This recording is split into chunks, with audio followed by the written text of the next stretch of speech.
The sinking of the Titanic is one of the most famous and tragic stories of all time. But how she met her fate was not just the result of a collision between a liner and an iceberg. From the very day that she was designed, she was almost doomed. Astonishing new scientific evidence reveals the chain of events that brought about the demise of a ship that was thought to be unsinkable and led to the death of over 1,500 people, the greatest maritime loss in modern history. There was a lot of questions surrounding what role the materials played in the sinking of the ship. For the first time, scientists believe they have uncovered the last piece of the puzzle that has baffled experts for almost half a century. A mystery that involves a fateful combination of design flaws and poor choice of shipbuilding materials that set the Titanic on a collision course with death and destiny.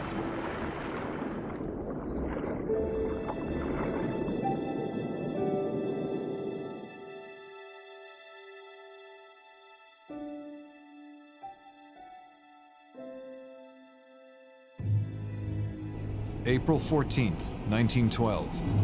In the dead of night on a flat, calm sea, an extraordinary event is taking place. An iceberg with a mass of 500,000 tons drifts into the path of the Titanic.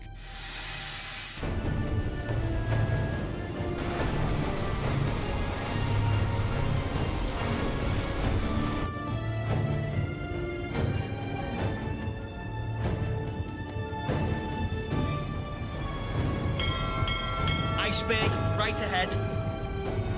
Hard starboard! They have seconds to react. Come on. At 11:39 p.m., Titanic scrapes the iceberg. Officers believe they have avoided disaster. But below the waterline, it is another story.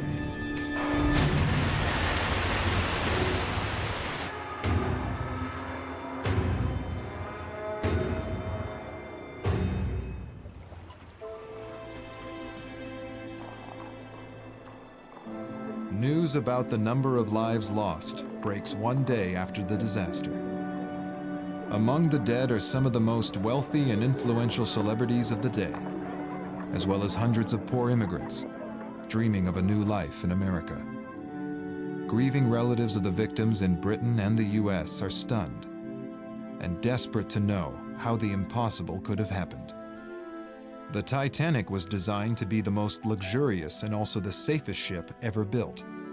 Even if rammed by another ship, she was designed to stay afloat. Yet she took only 2 hours to sink after colliding with an iceberg.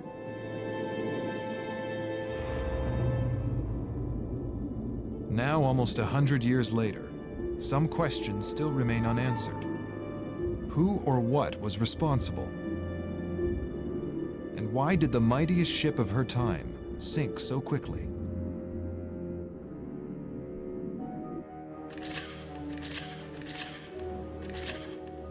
Forensic metallurgist Jennifer Hooper McCarty is piecing together the events that took place on that fateful journey. She is re-examining forensic evidence recovered from the wreck, along with survivor testimony and archive records from 1912. We have very little knowledge of what that impact was like. What we do know is only based on the survivor testimony from 1912. 2 weeks after the sinking of the Titanic, a British public inquiry is held. A panel of judges will decide who was to blame for the disaster and loss of over 1,500 lives. The key witness is Bruce Ismay, the 50-year-old chairman of White Star, the owner of Titanic. He is one of the few men who survived the maiden voyage. Wireless operator Harold Bride and Second Officer Charles Lighthaller also testify. These three men's testimony are vital in deciding who was to blame.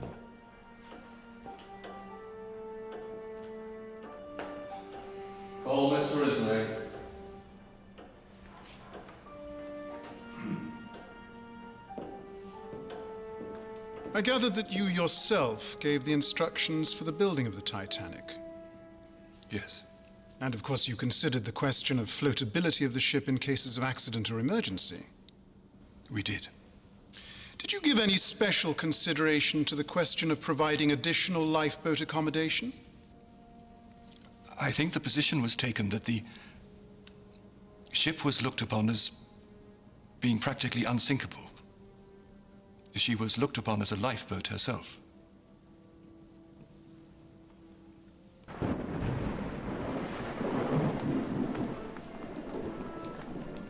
Two years before the scheduled launch date, Ismay met with his chief designer, Alexander Carlyle. Much longer entrance into the room here if we can. The staircase needs to be much grander. Well, the bulkhead will have to be lowered. Is there a problem? Isn't she safe? Of course. Excuse me. The bulkheads are partitions used to create watertight compartments in the hull of the ship, each of which could be isolated and sealed off to contain flooding in the event of an emergency.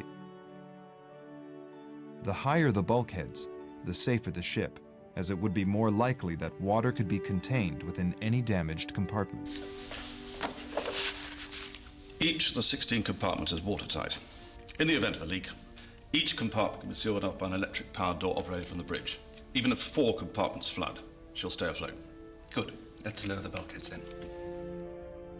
The height of the watertight compartments will be lowered to just 3 meters above the waterline.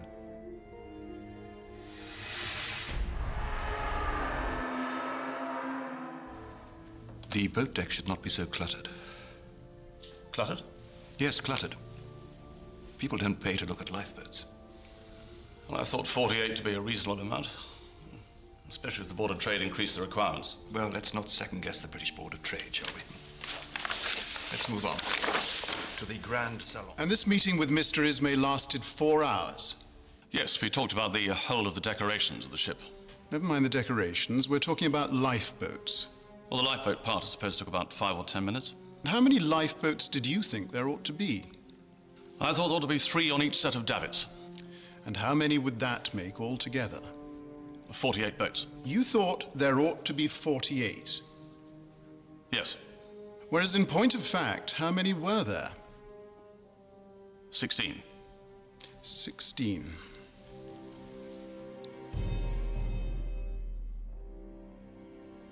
While the design of Titanic is being changed, 2,000 miles away, nature is unleashing a terrible force. A glacier made of 10,000-year-old snow reaches the ocean. A mass of ice weighing up to 2 million tons, the equivalent of over 5 Empire State Buildings, breaks free. It is just one of 40,000 icebergs born each year along the Greenland coast. Its chances of survival are small, but this iceberg is different. During the next 2 years, a bizarre chain of events, misjudgments, and human errors would set this iceberg and the Titanic on course to collide. 1 month later, the ocean currents carry it on an incredible journey. Tens of thousands of icebergs break off of Greenland every year, come down the coast of Labrador and Newfoundland, and a very small percentage of those, maybe only 1 to 4%, will make their way to where they become a threat to shipping.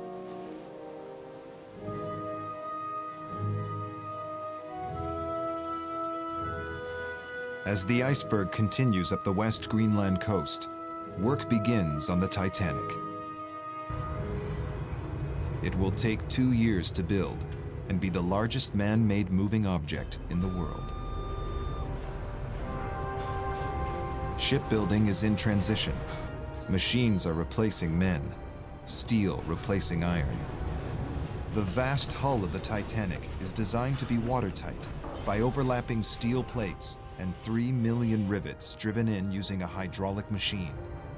But the machine is so cumbersome, it could be used only on straight sections of the ship.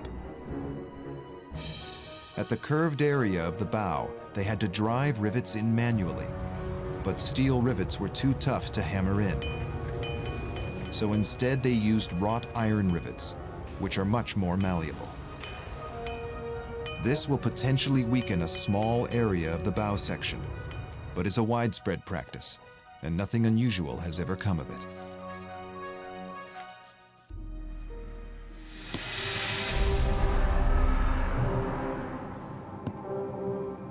In the summer of 1911, the iceberg is now 18 months old and heading towards Baffin Bay, an area where most icebergs come to the end of their journey. All along the path of the movement of an iceberg, there are numerous bays and shallow water areas where icebergs can be trapped. Most of it is destroyed before it ever reaches as far south as the island of Newfoundland. But this iceberg manages to break free of Baffin Bay and continues its journey south. Over the next 6 months, Titanic is in the final stages of being fitted out. An army of carpenters and craftsmen are at work, creating the interior splendor of the ship.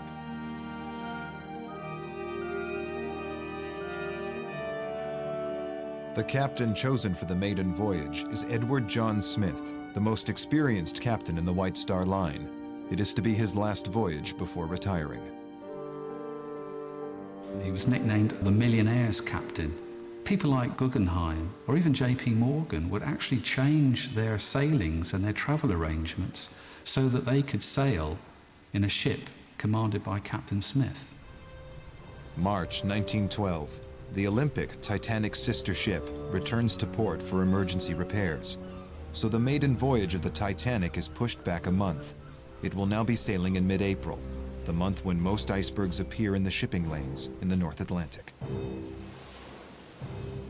Against all odds, the iceberg that fell into the sea 2 years earlier has made it as far south as the east coast of Newfoundland.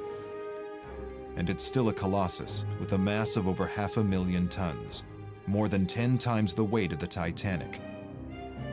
And it's drifting a further 17 kilometers a day, directly into the path of the major shipping lanes.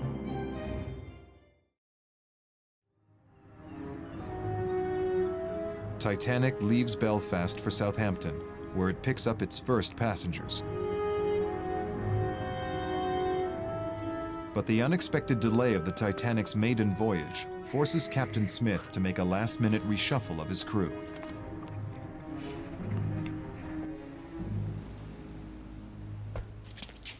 Good afternoon, gentlemen. As you all know, the Olympic is currently laid up. It has therefore been decided that the Olympic's chief officer, Mr. Wilde, will be joining us as chief officer. So, Mr. Murdoch, you will now be first officer, and Mr. Lightoller, you will be second officer. Mr. Blair, I would like to have a word with you in private.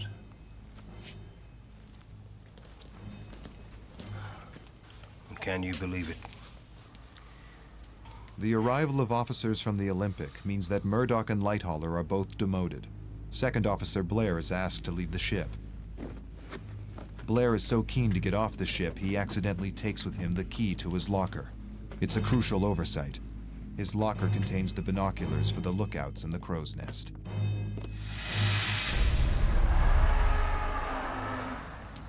The day before its maiden voyage to New York, the Titanic is given its final check by a British Board of Trade inspector. 16 standard lifeboats, passenger capacity 65, 70 if push comes to shove.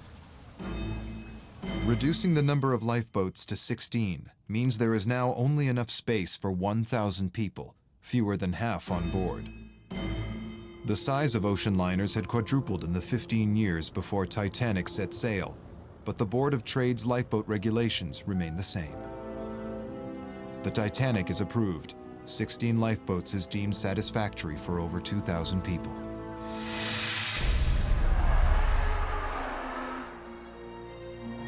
RMS Titanic leaves Southampton docks for New York with 600 crew and over 1,500 passengers. Even though the Titanic is the latest in luxury liners, it isn't just carrying millionaires. Many are third-class passengers emigrating to the United States in search of a new life. One of those was Milvina Dean, then a 10-week-old baby traveling with her parents. My father was going to open a tobacconist shop in Kansas. He spent all his money on that and then couldn't afford to do anything else but go third class because it was such a luxury ship. All the millionaires were on it, and also the most important thing was they said it was unsinkable.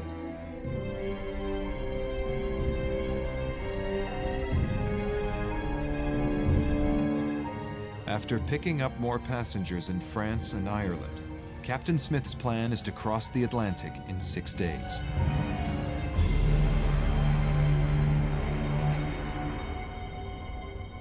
He will need to cross the ocean at just over 19 knots, the equivalent of 35 kilometers an hour.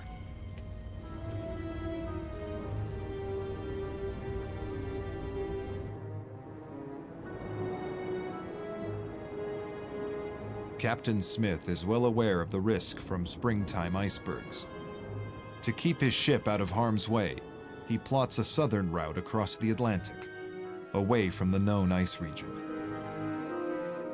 The vast white iceberg continues to drift even further southward towards the Grand Banks. Despite being eroded by the sea, it is still over 4 times the size of the Titanic.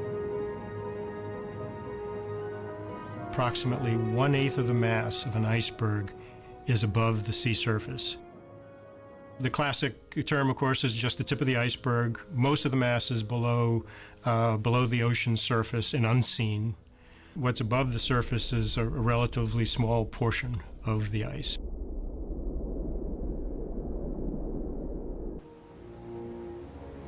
But back in 1912, ships have to rely on ice warnings from other vessels and from their lookouts in the crow's nest.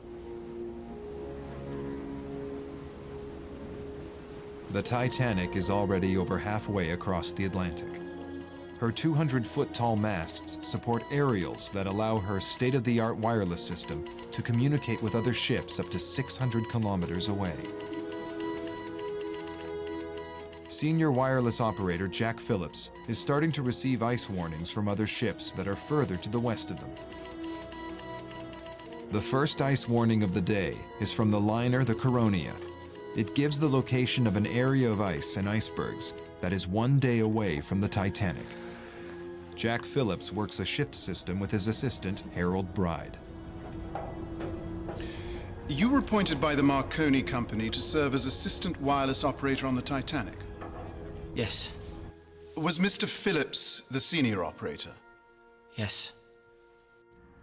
Bride and Phillips are not employed by the Titanic, but by Marconi. Was a long breakfast? Although they maintain communication with other ships, sending passenger messages is how they earn their money. Dear Jenny, Roger has proposed. Said yes. I'm frightfully worried. I said yes to Arthur before leaving. Love, sis. First of many, no doubt. Need anything before I turn him? Yeah. You can take this to Captain Smith. Supposing a message comes to the Marconi room for the captain, what do you do? I will take it along to the captain. I suppose this would be a piece of paper. Yes, it's a piece of paper. It'd be enclosed in an envelope.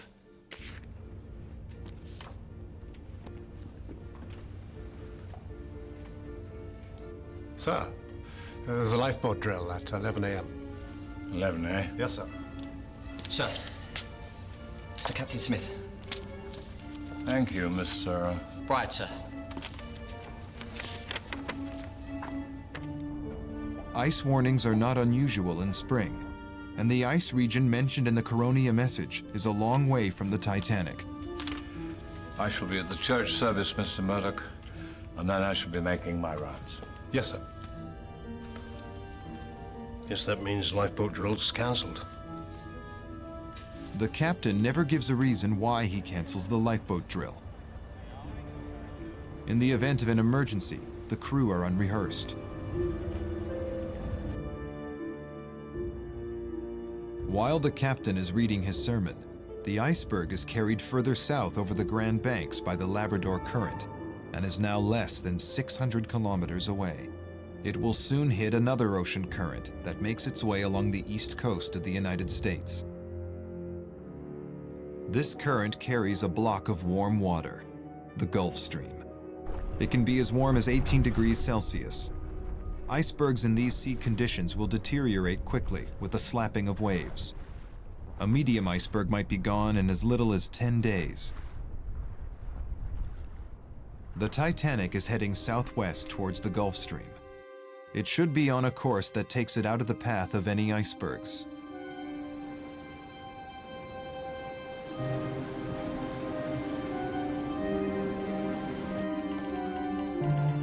The Titanic receives the second ice warning of the day. It is from the steamship Baltic and gives the location of a region that contains icebergs. The MSG prefix would show it is so important, it was for the captain's attention. There will be 5 ice warnings during the day, but this will be the last that the captain will receive. 2 o'clock that afternoon, the captain hands the message to Ismay. Anyone would think we're heading towards the North Pole. 2 weeks after the disaster, the inquiry will attempt to prove that Ismay had wanted the captain to keep to schedule and ignore any ice warnings. Why do you think the captain handed you the Marconigram? As a matter of information, I take it. You knew, of course, that the proximity of icebergs was a danger. You knew that much, did you not? There is always a danger with ice. And you knew that you would be in the region of ice sometime on that Sunday night? Yes. And therefore it behoved those who were responsible for the navigation of the ship to be very careful. Naturally. Would it not be necessary to slow down for icebergs? Presumably so, yes. Then what is the object of continuing at full speed through the night if you expect to meet ice? Why do you do it? I presume that the captain would be anxious to get through the ice region. He would not want to slow down upon the chance of a fog coming on. So the object of it is to get through it as fast as you could? I presume that if a man on a perfectly clear night could see far enough to clear an iceberg, then he would be perfectly justified in getting through the ice region as quickly as possible. Even somebody like Bruce Ismay would be deferential to the word of Captain Smith. Captain is everything on board a ship. He is God on board. His word is the word of God.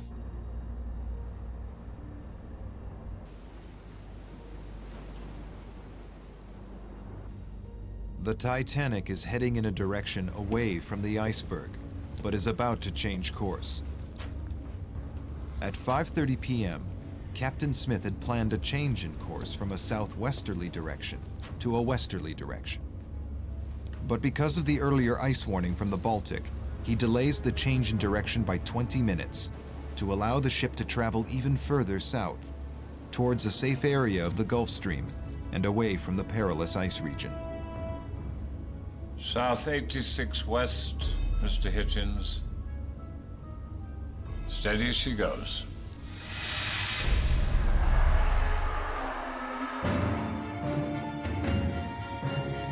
Ironically, he has now put the Titanic on a direct collision course with the iceberg.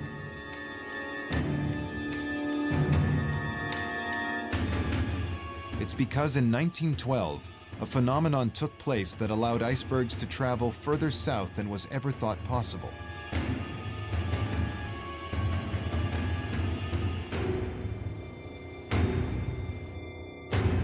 The cold Labrador Current has moved around the iceberg to form a protective layer, insulating it against the warming effects of the Gulf Stream and preventing it from melting. Now everything depends on the path the Labrador Current takes.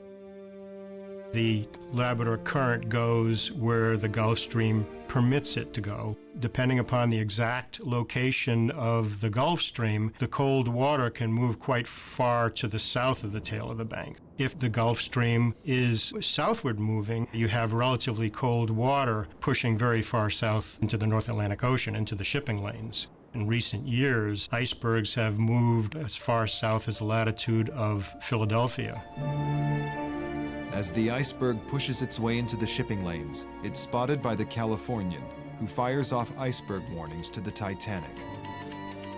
While Phillips rested in the cabin next to the wireless room, his assistant Bride is manning the wireless. Although Bride heard the message from the Californian, he did not respond.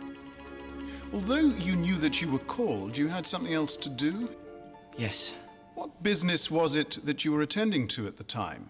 I was writing up the accounts. Wireless operators on the Titanic serve two functions. They relay weather reports and ice warnings, but they are also expected to keep a tally of all the passenger messages they send.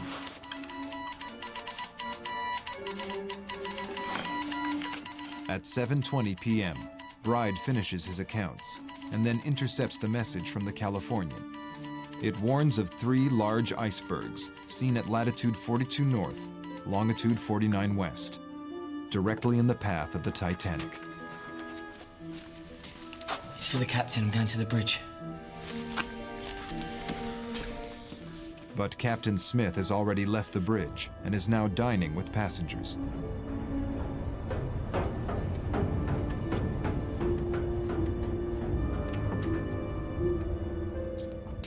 And you simply delivered it to an officer on the bridge? It's for the captain.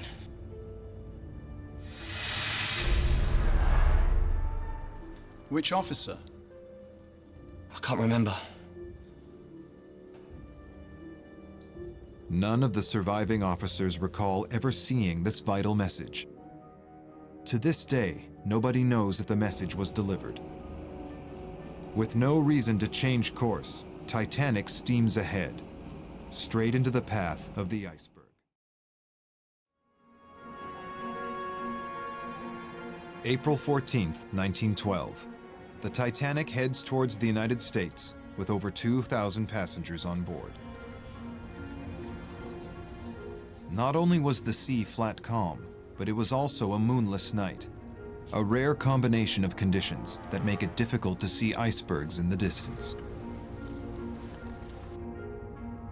As was the case for all passenger ships of the day, there is no official procedure for slowing down for ice.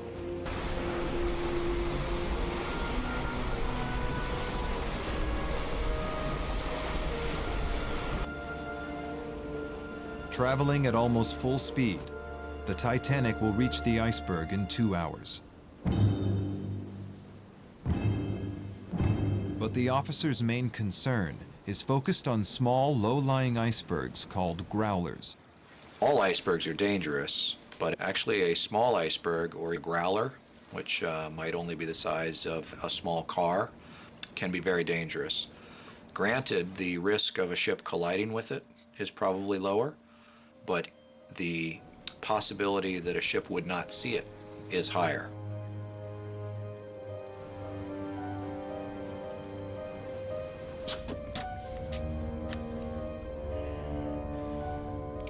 Keep a sharp lookout for ice, particularly small ice and growlers. And pass that word on till daylight. Sir. What is a growler? Well, a growler really is the worst form of ice. It's a larger berg that is melted down, or should I say, a solid body of ice that is lower in the water and much more difficult to see than field ice or icebergs. And what was the ship's speed? 21 knots. 21 knots is about 700 yards a minute. Is your view that you could see a growler at a safe distance at night time going at that pace? I judge that I could see a growler at 1.5 miles. Or more, probably 2 miles.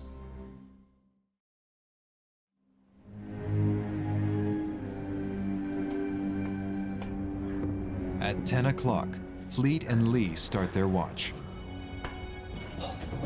In poor visibility, the lookouts are watching for growlers, unaware that the danger ahead is from a large iceberg.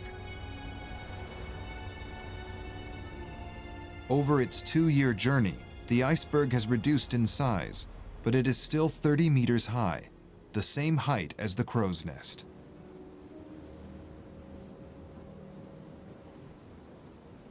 The Titanic steams ahead at a top speed of 40 kilometers per hour.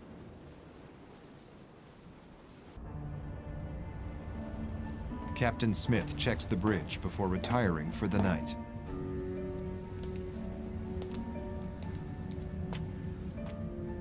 It's cold. Yes, it is cold, sir. Not much wind either. No, sir. As a matter of fact, it's a flat calm. Yes, a flat calm.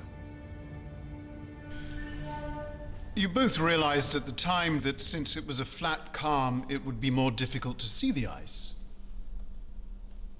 As far as the case of the berg is concerned, yes, it would be much more difficult. Naturally, you wouldn't see the water breaking on it if there were no wind, so you would not have that to look for.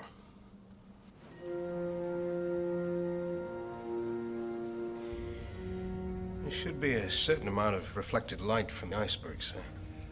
Yes, providing it remains clear. If it becomes at all doubtful, let me know at once. Yes, sir. Good night, sir. Good night, Mr. Lightwater. If you were placed in similar circumstances, would you still bang on at 21.5 knots? Well, that looks like carelessness, you know. That we should recklessly bang on and slap her into an iceberg regardless of anything. But undoubtedly, we should not do that. What I want to suggest to you is that it was recklessness.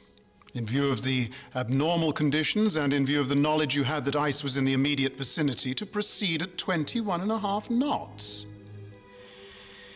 Then all I can say is that recklessness applies to practically every commander in every ship that crosses the Atlantic Ocean.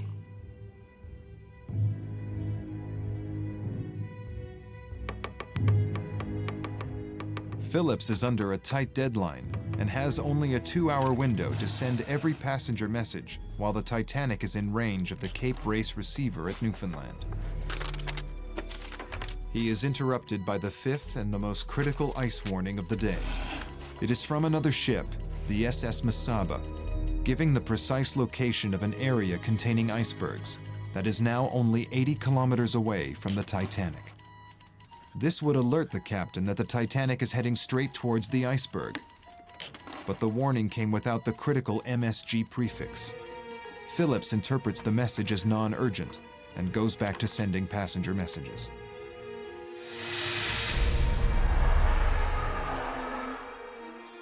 The closest ship to the Titanic, the Californian, sends a message to say that they have stopped for the night because of ice.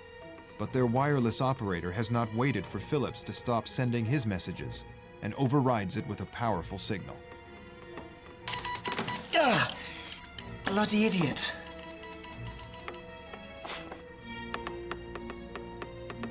Phillips replies to tell the Californian to stop sending ice warnings while he is busy with passenger messages.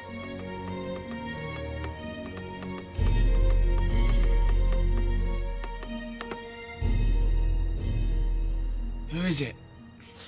California keeps sending weather reports. I'm still plowing through this lot. You want me to take over? When I go back to sleep, you can take over at 12. I'm not working past midnight. I'm knackered. The Californian's response is to turn off its wireless equipment for the night. The Titanic has now lost radio contact with the only ship less than 2 hours away. By 11:30 p.m., the iceberg is just 6 kilometers away. Traveling at 40 kilometers an hour, the Titanic will collide with it in 10 minutes. Anything? No, sir. The earlier decision by Officer Blair to leave with the keys to the binoculars locker now comes into play. Lookouts Fleet and Lee have to rely on their own eyesight. Can you explain to my lord why glasses were not provided for the lookout men on the Titanic? No, I cannot offer any explanation. If it had been a matter in your discretion, would you have provided them then? Had they been on the ship, I might have done. Had you glasses on the bridge? We had. So that there would be from time to time during the whole course of the voyage a pair of glasses available. On the bridge? On the bridge, which could have been handed up or given to the lookout man. If there had been glasses in the crow's nest, would you have used them? Yes. Constantly? Yes. After all, you are the man who discovered the iceberg. Yes. If it was necessary to have glasses, do you not think you should have gone to the bridge or telephoned to the bridge and said, I'm told to keep a sharp lookout and I have not got any glasses? They would know that. But you did not call their attention to it. No. I did not. Do you think that if you had had glasses, you could have seen the iceberg sooner? Certainly. How much sooner do you think you could have seen it? In time for the ship to get out of the way. So that it is your view that if you had had glasses, it would have made all the difference between safety and disaster. Yes.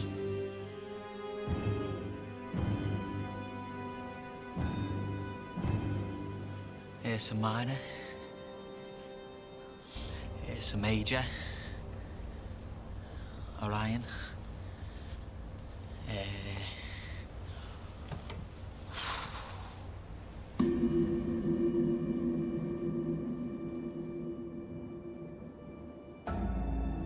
The iceberg is 100 meters away and closing in on the Titanic, but the lookouts still have not seen it. Because the sea is a flat calm, without binoculars it's impossible for the lookouts to spot an iceberg until it's right on top of them.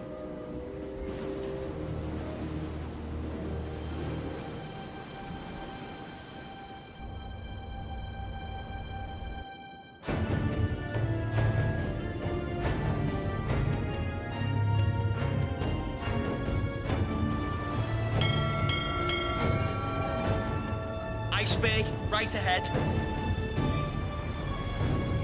Hard starboard! After putting the ship's engines into reverse, Murdoch's instinct is to steer away from the iceberg.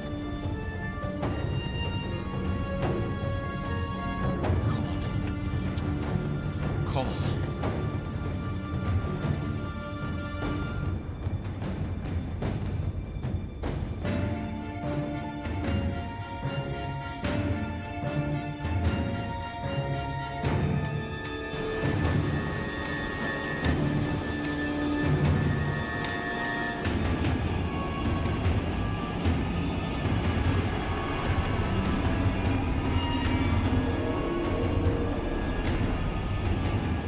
From the bridge, it looks like they've had a lucky escape. The collision is so gentle that many of the passengers and crew sleep through it. Forensic metallurgist Hooper McCarty will be pivotal in finding out why such a gentle collision results in such devastating consequences. The first place to look will be the survivor testimonies, and one in particular would catch her attention.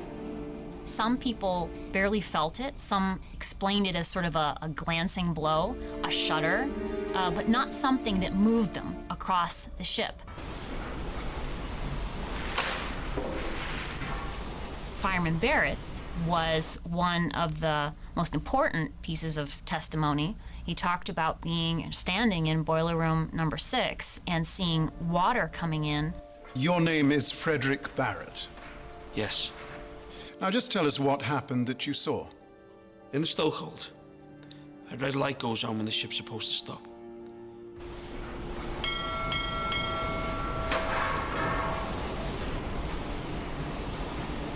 Well, this red light came on. And I'm the man in charge of the watch. And I called out, shut all dampers. What was the next thing that happened? Well, the crash happened before we had them all shut. Where was this crash? Water came pouring in about 2 feet above the stokehold plate. Can you point to where that is on the ship?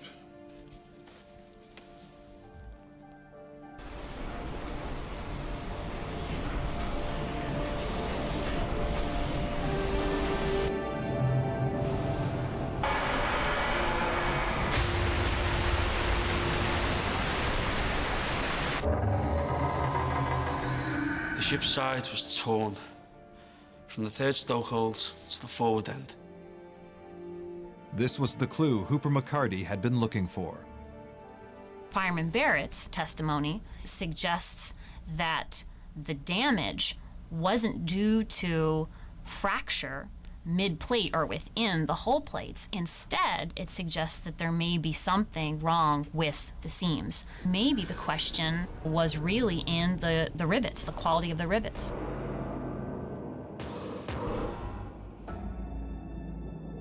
To find out, she decides to analyze all 46 rivets retrieved in 1998 during an expedition to the wreck of the Titanic. She makes an amazing discovery and gets closer to solving the mystery of what led to the sinking of the Titanic. Hooper McCarty has been studying the rivets recovered from the wreck of the Titanic. The first step in the forensic investigation was to find out what those rivets were made of and how that material would act under different mechanical tests. Some are found to be made of steel, some are made of iron. Hooper McCarty carries out a groundbreaking experiment. For the very first time, the effects of using iron rivets rather than steel are explored. A section of the Titanic's hull is reproduced. We compared a wrought iron rivet to a steel rivet and found that with just very little movement of the steel plate, 5 millimeters, you would reach a point in the wrought iron rivet when it would begin to fail. The test replicates the amount of pressure the Titanic's hull was under during the collision. As the iron rivets fail under the pressure of the iceberg, they snap off one at a time.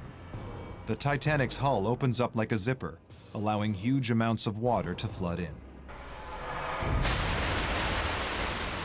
So here we have a ship that's unsinkable, that's state-of-the-art for 1912, that's built with 1.5-inch thick steel plates and wrought iron rivets. But as Hooper McCarty continues with her experiments, she realizes she is still missing a vital piece of information.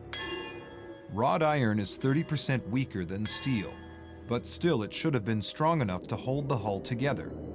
Could something else have weakened the rivets? To find out more, she decides to examine the 100-year-old rivets under an electron microscope. She finds large particles embedded in the structure of the iron. When you look at wrought iron, you see a combination of both iron or pure iron and these impurities that are caught in particles known as slag. Slag can actually strengthen the wrought iron in one direction, but it can weaken it in the opposite direction, in the perpendicular direction. These slag particles have the potential to make the rivets brittle and prone to fracture.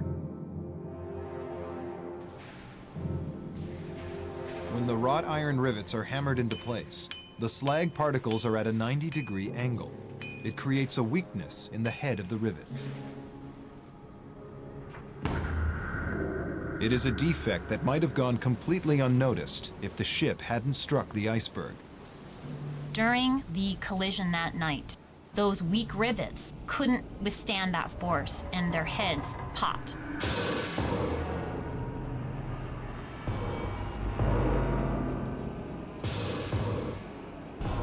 What Fireman Barrett was probably describing was a parted seam due to the popping of rivet heads.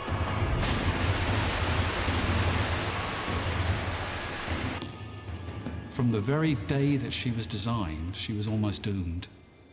So this is the, if you like, you could put it as bluntly as this is almost the Achilles heel of the Titanic. But Hooper McCarty is still not satisfied. Why did the rivets used to build the hull contain so many impurities? The next step in the search for clues leads her to the archives at the shipyard where the Titanic was built. She makes an amazing discovery. I went to Belfast and looked through the Harland and Wolff archives. From ordering contracts, I was seeing number 3 iron that was used instead of number 4, which was the standard at the time. The builders of the Titanic had not ordered number 4, the best and purest grade wrought iron, but a number 3, a lower grade of iron with a much higher concentration of slag impurities. This had a huge effect on the strength of the rivets in the hull of the Titanic.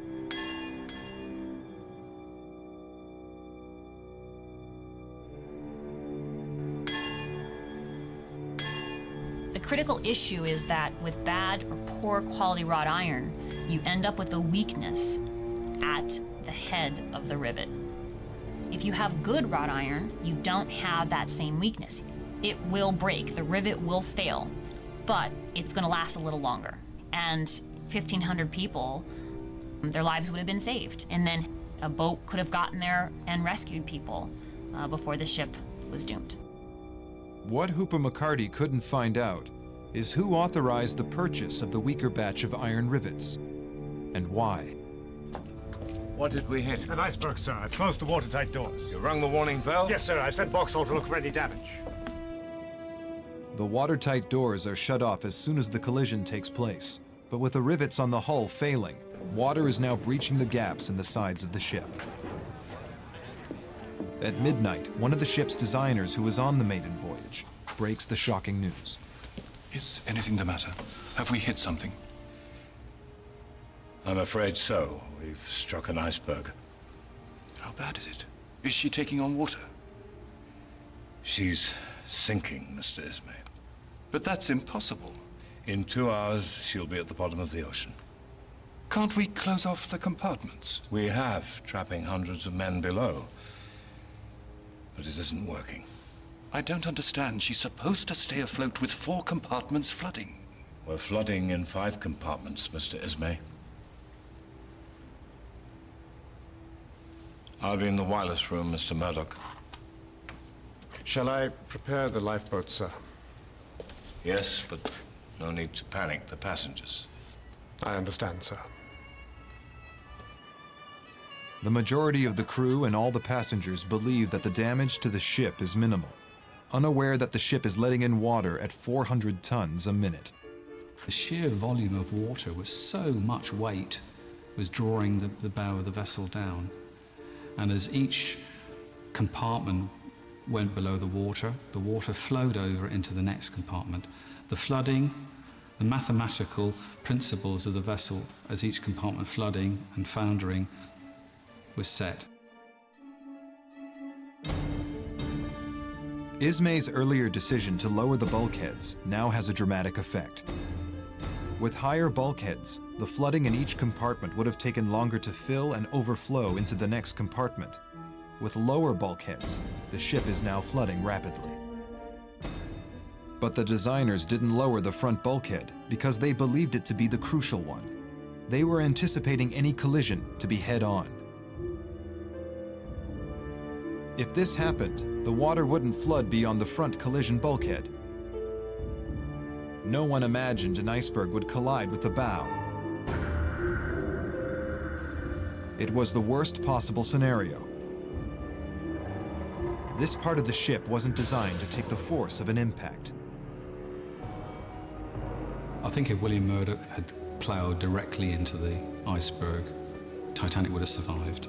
The main impact would have been taken by her collision bulkhead, the steel wall, right up to the weather deck, the highest deck within the vessel. This design for the bulkheads made sense 100 years ago. The last time a ship had struck an iceberg was in 1879, when SS Arizona plowed into one head-on. The bow was badly crushed, but she stayed afloat, proving that the front bulkhead did its job.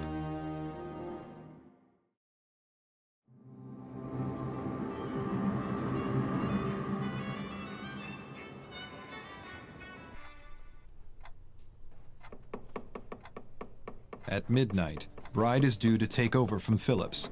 It is now 40 minutes after the collision. They still have no idea how serious the situation is.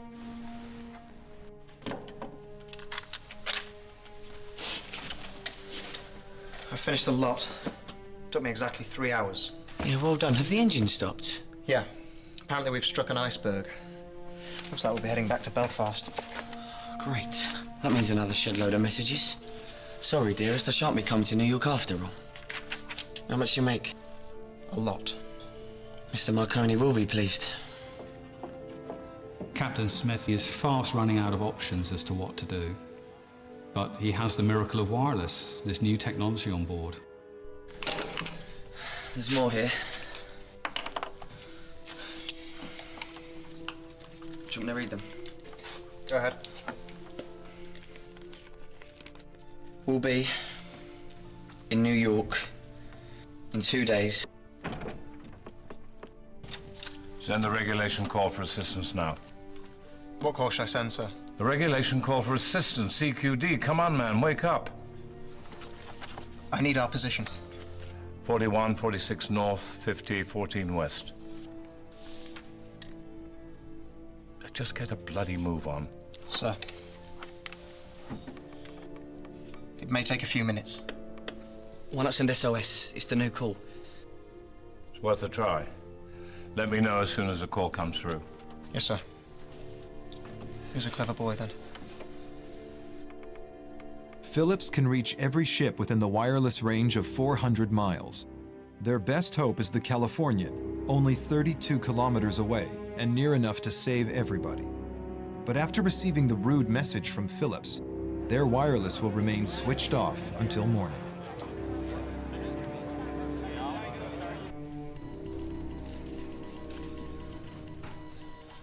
Who is it? It's the Frankfurt. Okay, stand by. But they're useless. The Titanic's powerful radio signal is reaching far afield. The Frankfurt is over 100 kilometers away. They need to contact a much closer ship. I don't know why the Californian's not responding. All steamships followed established tracks across the Atlantic. It was nicknamed the Transatlantic Railway. There were hundreds of ship movements every day, so there was always an opportunity of remaining in radio contact with another vessel or even seeing another vessel. You could call up assistance if you needed it. It's the Carpathia. They're putting about and heading for us.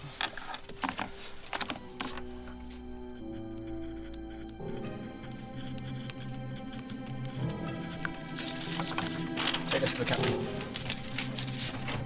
Excuse me, sir. Sir? She's from the Carpathia, sir. She's turned around and is coming along as quickly as she can. No other ships? The Frankfurt has told us to stand by. We're trying the Californian, but she's not replying. Thank you, Mr. Bride. Sir. Anything? The Olympic might be on its way. Even with only 16 lifeboats, everyone can be shuttled to safety if the Carpathia reaches the Titanic within 2 hours. The captain now knows the safety of his passengers is a race against time. The Titanic is badly damaged and taken on water fast. One of the ships nearby, the Carpathia, has picked up their distress signal and is on its way. For the thousands of passengers, it's their only chance of rescue. She's 58 miles away, sir. The Carpathia's top speed is no more than 15 knots. She's 4 hours away, sir. But we can only stay afloat for another 2 hours. Perhaps you'd better return to the boat deck, Mr. Murdoch. Captain.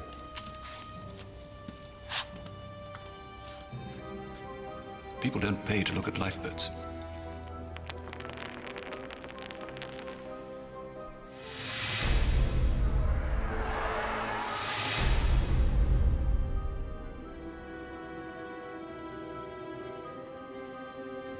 Captain Smith knows exactly how many are on board.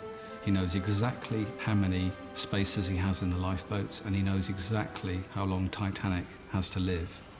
A very great many of the passengers on board are going to die. It's that point that Captain Smith suffered some sort of mental breakdown, because at that point, the command structure falls apart on board. And we better start getting the passengers into the lifeboats, sir. Sir. Yes. Women and children first. Yes, let's do that. Sir. Light hauler will later misinterpret the captain's command with terrible consequences. 2-month-old Milvina Dean is one of the few third-class passengers to make it into a lifeboat.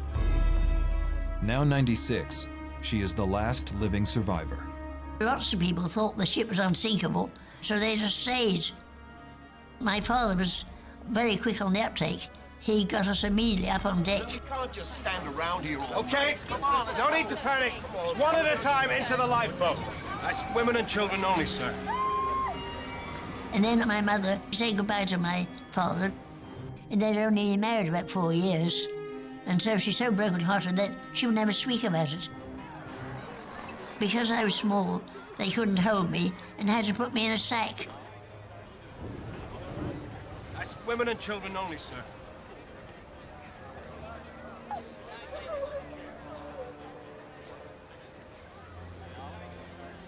Lightoller interprets Captain Smith's orders as women and children only. Out away! And that allowed unnecessary deaths, caused unnecessary deaths. Many of the lifeboats are launched half empty. Ismay is on the starboard boat deck, helping women and children get into the last lifeboat. Did you see how many passengers were put into this lifeboat? No, I did not see at the time. Did she appear to be full? She was very full. Fairly full. After all the women and children were in, Boats away! and after all the people that were on the deck had got in, I got in as she was being lowered away. There was no order to you to get in? No. None. Ismay is one of the few men to take a place in the lifeboats.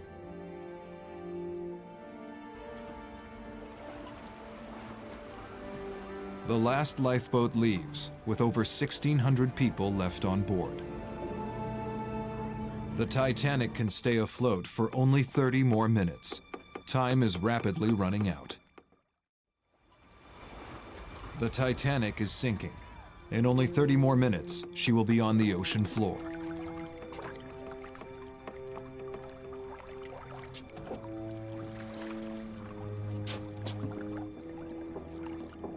When you've done your full duty, you can do nothing more. Abandon your cabin. It's every man for himself now.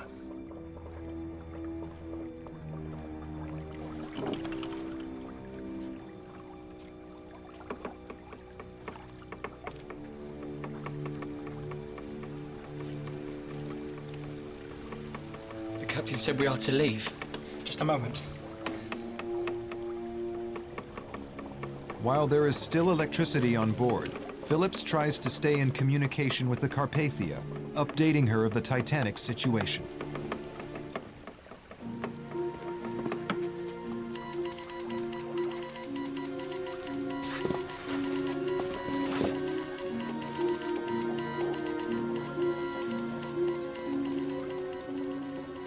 What is it? The Frankfurt's interfering with the Carpathia signal. Although there are enough life jackets to go round, the chaos on the ship means that many are left without. Bride will later tell of a stoker from the boiler room who was forced to take desperate measures. Hey, what the hell are you doing? Jack, he's got your light. Jack, please.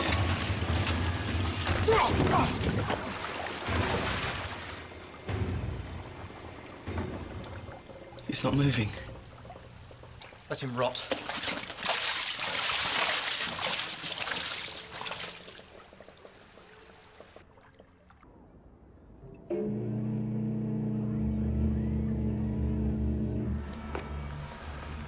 Captain Smith is last seen in the bridge. He will go down with the ship.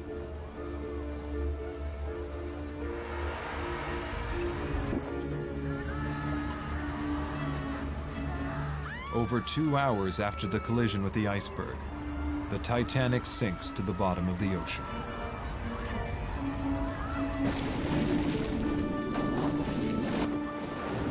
Bride is one of 1,500 people that are plunged into the icy sea.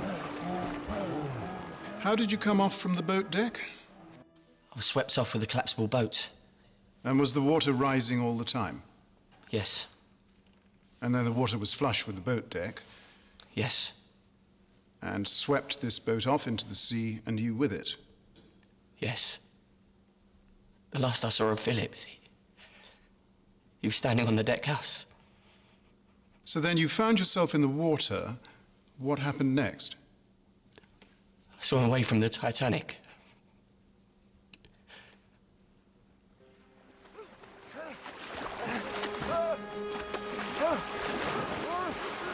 When somebody goes in the water, especially very cold water, the first thing they're going to experience is panic and shock.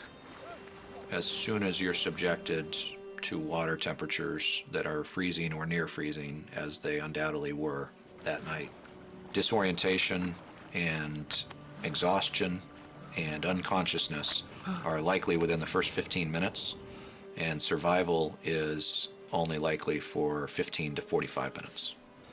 Your core temperature starts to go down. It's just a matter of time before hypothermia sets in. Whether you die because of the cold or you drown, it's an awful way to die. The best thing that somebody can do is to get out of the water if you can.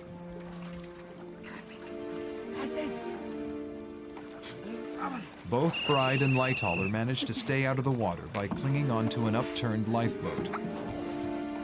They are eventually picked up by another lifeboat.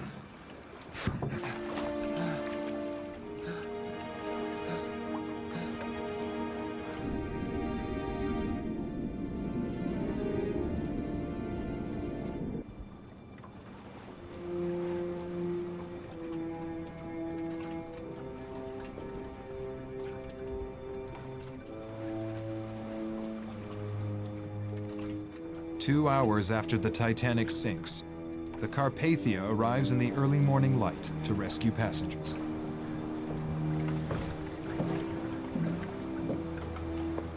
Bride survives, suffering only frostbite in his feet.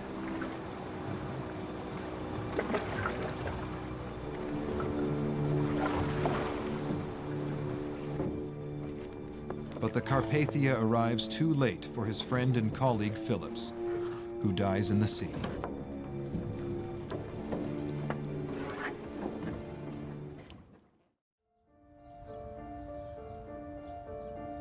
Of the 1,523 that die on April 14, 1912, only 328 bodies are recovered. Most are buried in a cemetery in Halifax. Many of the bodies cannot be identified and are simply marked with a number. They had found some of the bodies and took them to Halifax, but they never found my father's. You know, you stop and you wonder what had happened to him. If he'd jumped overboard or if he'd gone down the ship, or you have no idea what happened, which is quite awful. It was mostly men who died, but that doesn't mean it was only men.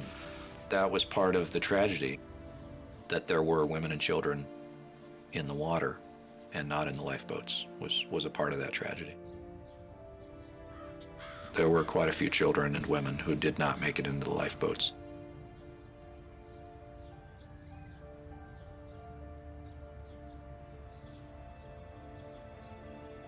Roger that, thank you. You are clear to open air.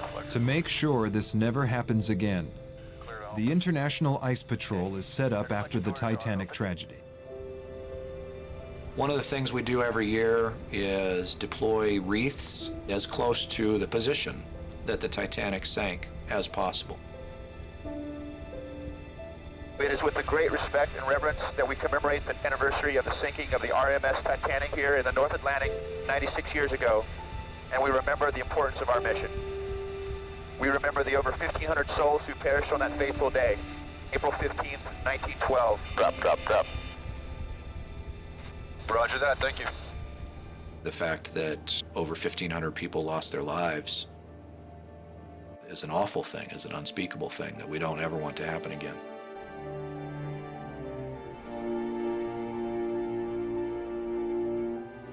The findings of the inquiry were that the ship was traveling at excessive speed in an ice region, but that none of the crew were to blame. They were only carrying out standard practice for the time. It was recommended that in future, the number of lifeboats on the ship should be enough for all persons on board. I think the inquiry is a whitewash, complete whitewash. You have the Board of Trade, in effect, inquiring into a disaster that's largely of its own making. The inquiry also decided that Ismay did not influence the captain over speed and was not at fault over the design of the ship. The press was not so forgiving. They branded Ismay a coward for taking a place in a lifeboat. He resigns as chairman 6 months later and dies at the age of 74. Despite the overwhelming evidence, the inquiry makes no mention of the chain of events and decisions that caused the disaster. The 16 lifeboats, the height of the bulkheads, the change in the ship's direction, the wireless message that no officer would receive, the wireless message that is ignored, the Californian switching off its wireless, the lack of binoculars in the crow's nest, and the iceberg that is born at the same time as the Titanic and against all odds travels further south than is thought possible. But it will take nearly 100 years to reveal the fatal flaw located in the hull of the Titanic, which caused her to sink so quickly, just 2 hours away from rescue, and led to the death of over 1,500 people.